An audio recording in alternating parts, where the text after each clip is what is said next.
जय हिंद फ्रेंड्स।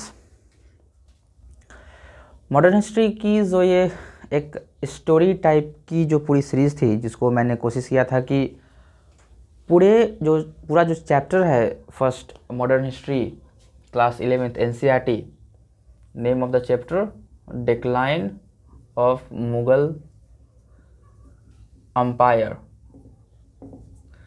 मैंने इस पूरे चैप्टर को एक स्टोरी जैसा बना करके पूरा प्रेजेंट करने का कोशिश किया। और शुरू से जहाँ औरंगज़ेब की डेथ होती है, उसके कुछ पॉलिसीज़ की वजह से उसके इकोनॉमी में रिवॉल्ट और फाइनेंशियल क्राइसिस जैसे चैलेंजेस आ जाती है। और उसके बाद उसके डेथ के बाद जब बहादुर शाह उस एम्पायर का, मुग़ल एम्पायर का एम्पेरर बनता है, तो उस चैलेंजेस को वो कवर करने की कोशिश करता है। उसका पॉलिसी होता है कंप्रोमाइज़ एंड कंसिलिएशन की policy. But after doing many efforts, Bahadur Shah भी उस चैलेंजेस को रिकवर नहीं कर पाता है। और बहादुर शाह के डेथ का जो टाइम था वो था 1712। और 1712 का सिचुएशन ये था कि उस मुग़ल अम्पायर में चारों तरफ रिवॉल्ट की सिचुएशन बन गई थी, जो मैंने लास्ट वीडियो में बताया था। और फाइनेंशियल क्राइसिस की भी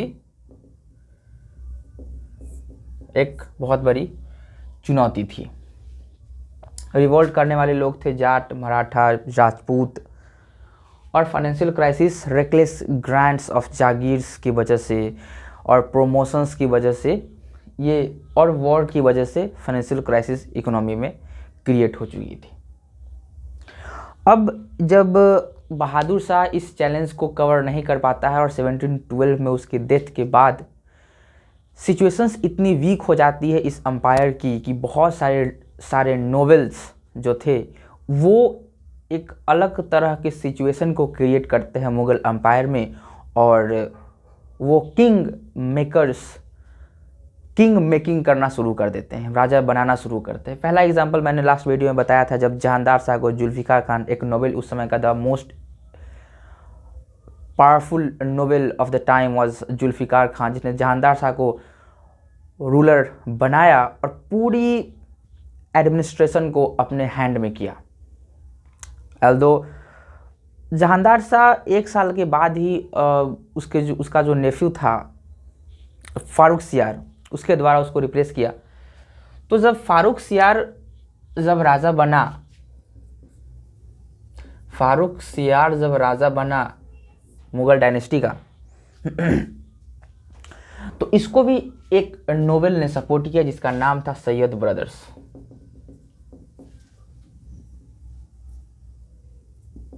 दो भाई थे Sayyid brothers, Ahmad Khan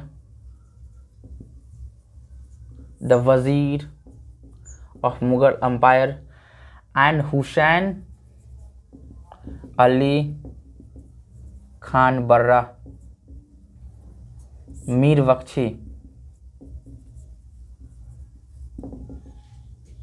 of the kingdom. ये दो भाई पूरे एडमिनिस्ट्रेशन को अपने कंट्रोल में कर लेते हैं बहुत ही जल्दी।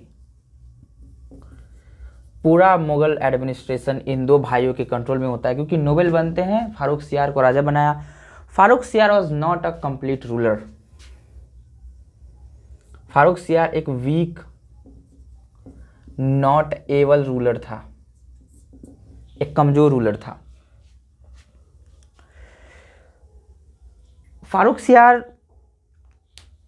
को और भी बहुत सारे नोवेल्स इसको सैयद ब्रदर्स के अगेंस्ट करना चाहते थे, वो सफल भी हुए।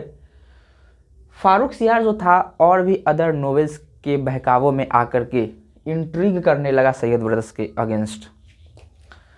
सैयद ब्रदर्स, इसने भी बहुत कोशिश की कि इसको रिप्लेस किया जाए, क्योंकि कोई भी नहीं चाहेगा कि उसका जो मंत्री हो, वजीर हो, वो उससे ज़्यादा पावरफुल हो।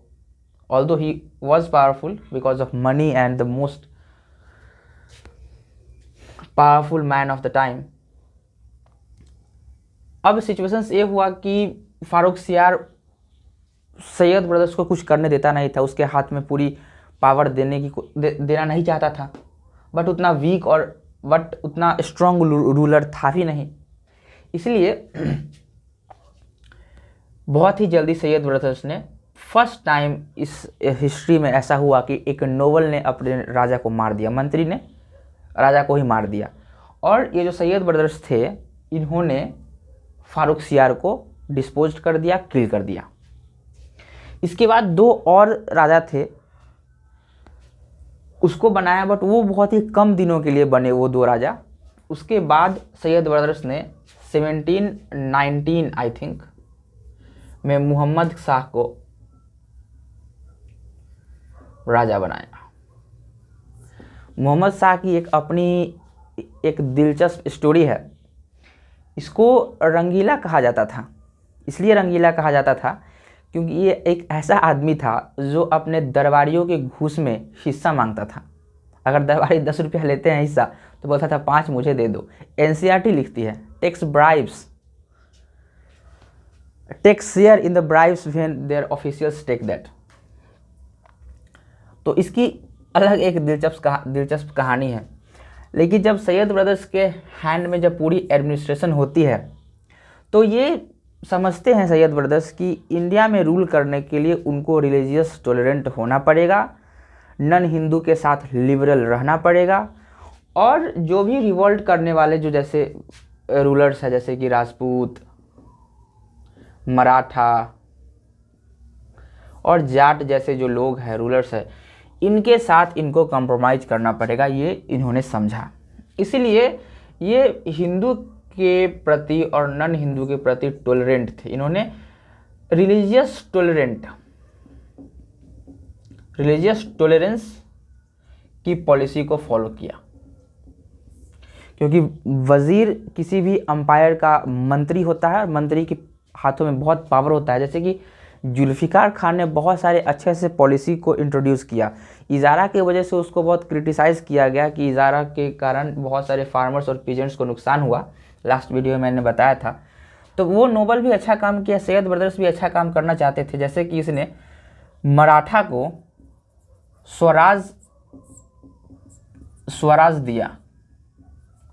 स्वराज शिवाजी का एक ड्रीम प्रोजेक्ट था, एक ड्रीम था स्वराज्य हासिल करना। इन्होंने साहू से मीटिंग किया और मराठा को स्वराज दे दिया।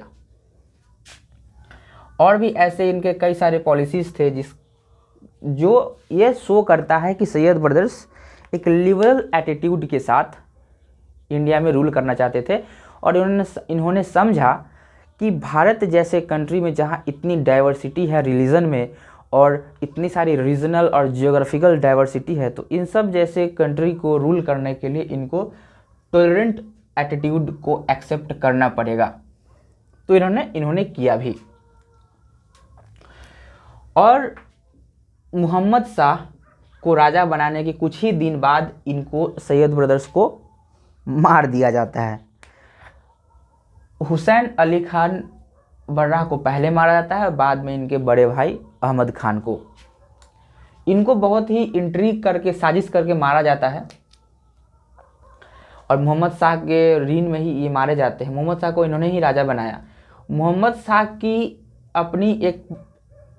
शाह बहुत दिन तक रूल करते, बहुत लंबे समय तक रूल करते हैं। 1739 में नादिर शाह से इनको हारना पड़ता है। मोहम्मद शाह और सैयद ब्रदर्स से रिलेटेड जो थोड़ा और कंसेप्ट बचा हुआ है और जो थोड़ा स्टोरी बचा हुआ है, मैं नेक्स्ट वीडियो में बनाऊंगा। सैयद ब्रदर्स की इतनी एक खासियत थी सैयद ब्रदर्स की कि ये इनको इंडियन हिस्ट्री में किंग मेकर्स कहा गया। और किंग मेकर्स की पॉलिसी यहीं से विश्व में बढ़ने लगी कि राजा बनाओ और कमज़ोर लोगों को राजा बनाओ और शासन करो। तो सैयद ब्रदर्स और मोहम्मद शाह की बची स्टोरी नेक्स्ट पार्ट में मैं बनाऊंगा। तब तक थैंक यू।